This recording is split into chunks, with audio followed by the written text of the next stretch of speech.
Kekacauan di penghujung dinasti merah. Seruan pemberontakan di seluruh negeri ketika berbagai bentuk perlawanan mengguncang rezim PKC. Apakah era Xi Jinping akan segera berakhir? Di tengah kemerosotan ekonomi, masyarakat China dilanda kekacauan dengan seringnya pecah protes dan kerusuhan.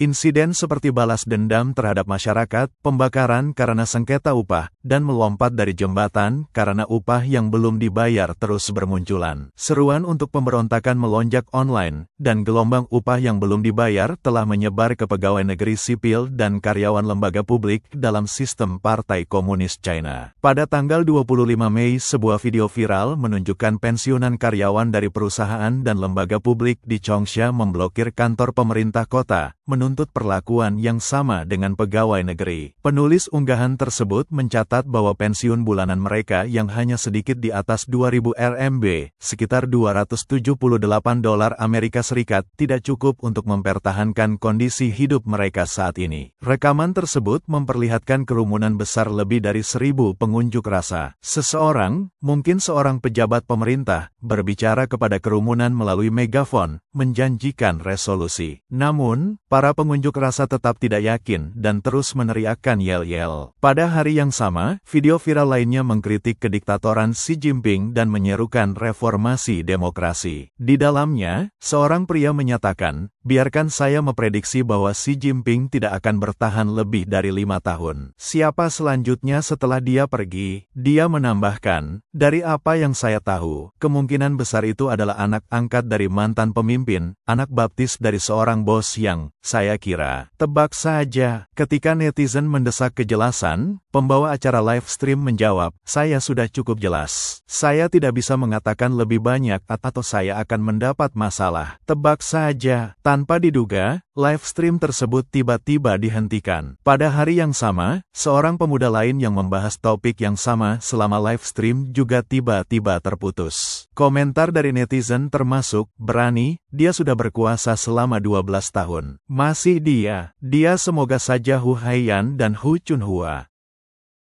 Komentator yang berbasis di AS, Li Muyang, dalam program media pribadinya, berkomentar bahwa meskipun pengawasan internet PKC sangat ketat, seseorang secara terbuka membahas Xi yang akan lengser. Mantan bos yang disebutkan tidak diragukan lagi adalah mantan pemimpin PKC Hu Jintao. Meskipun tidak ada klaim yang diketahui bahwa Hu Chunhua adalah anak baptis Hu Jintao, Hu Chunhua baru-baru ini sangat aktif. Liu yang berpendapat bahwa terlepas dari siapa yang mengambil alih kekuasaan selanjutnya, selama PKC tetap ada, China tidak dapat membaik. Hanya dengan mengembalikan kekuasaan kepada rakyat melalui reformasi politik, hari-hari yang lebih baik dapat datang, yang membutuhkan pembubaran PKC. Baru-baru ini, Profesor Universitas China juga mulai bersuara. Pada tanggal 28 April, sebuah surat terbuka yang beredar luas berjudul, "Satu percikan dapat menyalakan api padang rumput," oleh Lin Ying, Dekan Sekolah Biologi dan Teknik di Universitas Teknologi China Selatan, dan Wakil Dekan Han Suang mendesak warga China, terutama mahasiswa, untuk bangkit dan menentang kediktatoran, memperjuangkan demokrasi dan kebebasan.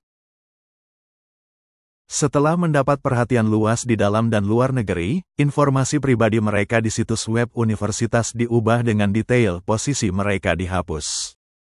Keduanya belum berkomentar lebih lanjut mengenai masalah tersebut. Pada tanggal 13 Mei, Jiang Yingji, seorang profesor asosiasi di Sekolah Manajemen Guanghua Universitas Peking, menerbitkan sebuah artikel berjudul, "Tidak ada solusi untuk krisis, tidak ada keselamatan untuk sistem," yang dengan tajam mengkritik Partai Komunis China. Artikel tersebut menuduh PKC unggul dalam membuat janji-janji kosong dan menyebut tindakan kontradiktifnya sebagai lelucon terbesar sambil mengadvokasi reformasi politik. Analis memprediksi insiden semacam itu akan meningkat. Media YBA, yang menerbitkan artikel tersebut, telah menghapusnya. Protes yang meningkat di China Daratan. Secara khusus, pada tanggal 15 April 3 spanduk anti-PKC berukuran besar digantung di jembatan penyeberangan di daerah sibuk Chengdu, Sichuan, mengejutkan Zhong Nanhai, kepemimpinan politik China.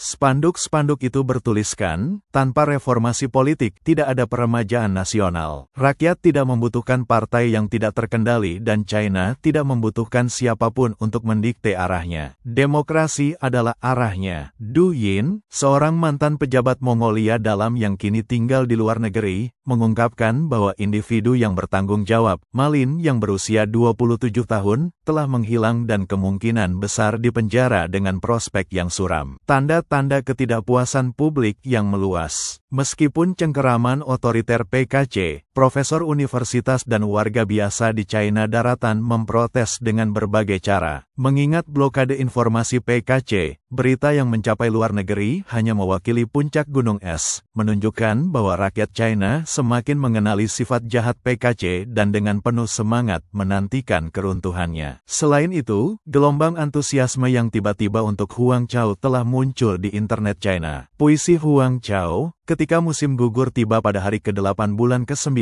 setelah bunga-bunga saya mekar, semua yang lain akan layu, telah dibagikan secara luas. Di bawah video tentang protes sengketa perburuhan, netizen berkomentar, dari mana kita memulai pemberontakan? Ada yang mau membentuk tim, di mana kita berkumpul, di Guanghua, berkumpul di Zhongshan, berkumpul di Wuhan.